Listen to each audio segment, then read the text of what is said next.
When I was a little kid, I was morbidly afraid of water. I hated the idea of going swimming.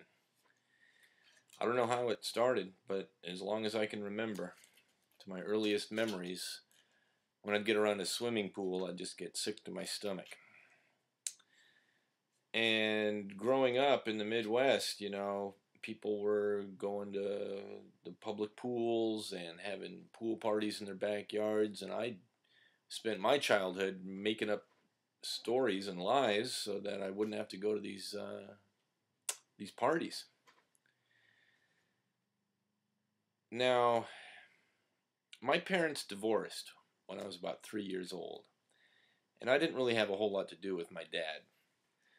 But when I was about 7 or 8 years old, my dad came into town and took me and my brother and my sister and took us to his home in Minnesota. It was an apartment complex. And this apartment complex had a swimming pool. I remember one day just going out there with my dad, and he took me out to the pool, and he was diving and jumping in the water and stuff and calling me to come in, and I'm just a scared kid going, no, I don't want to.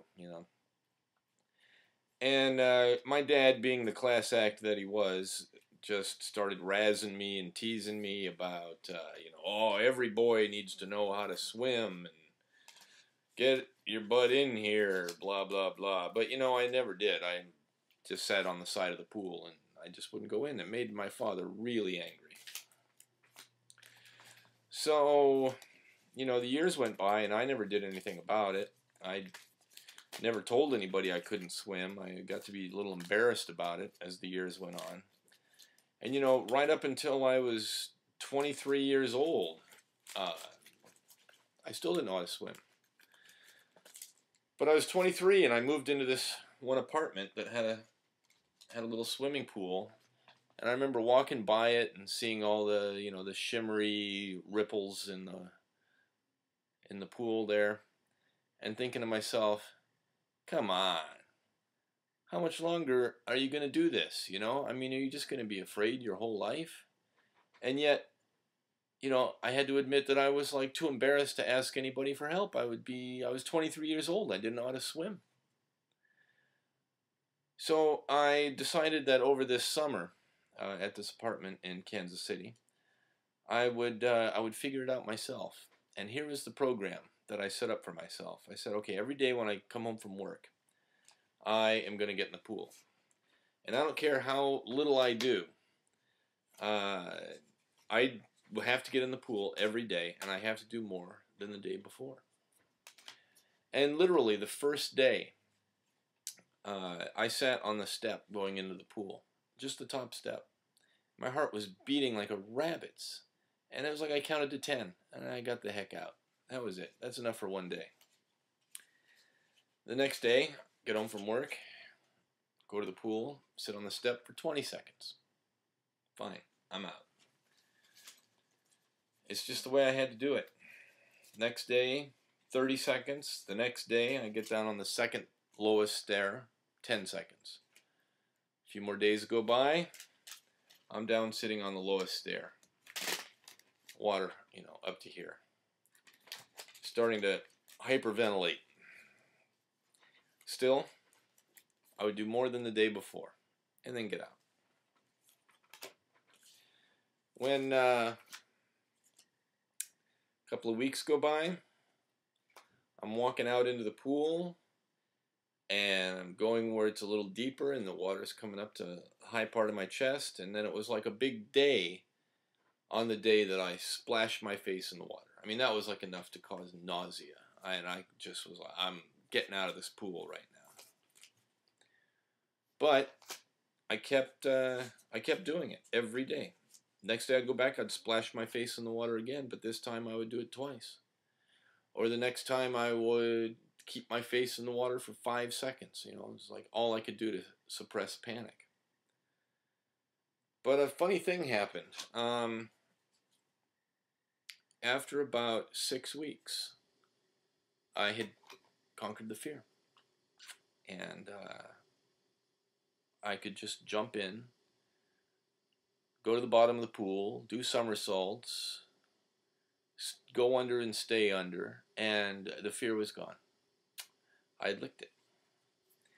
Now that summer, my father, who I really did not have much more to do with through my life, was in a hospital and he was dying.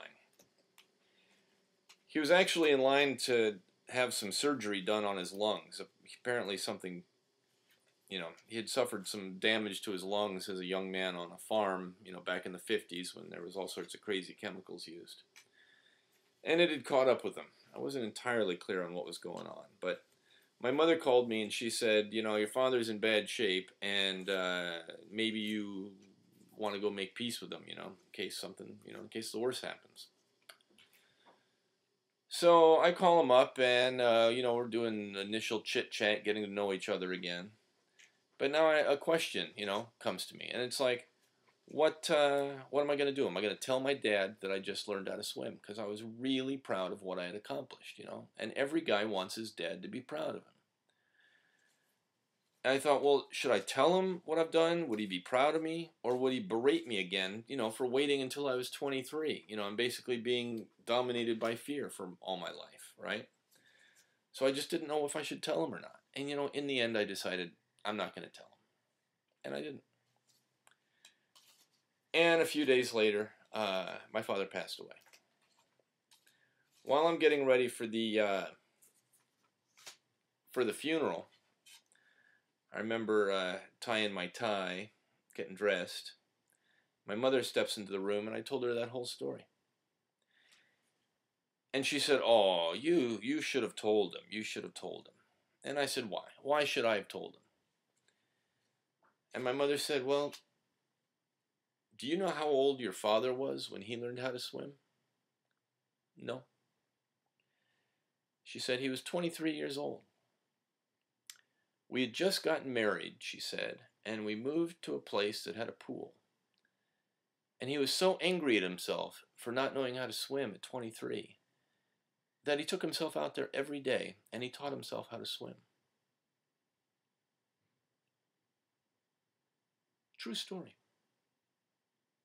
I don't know what I can say after that. Absolutely amazing.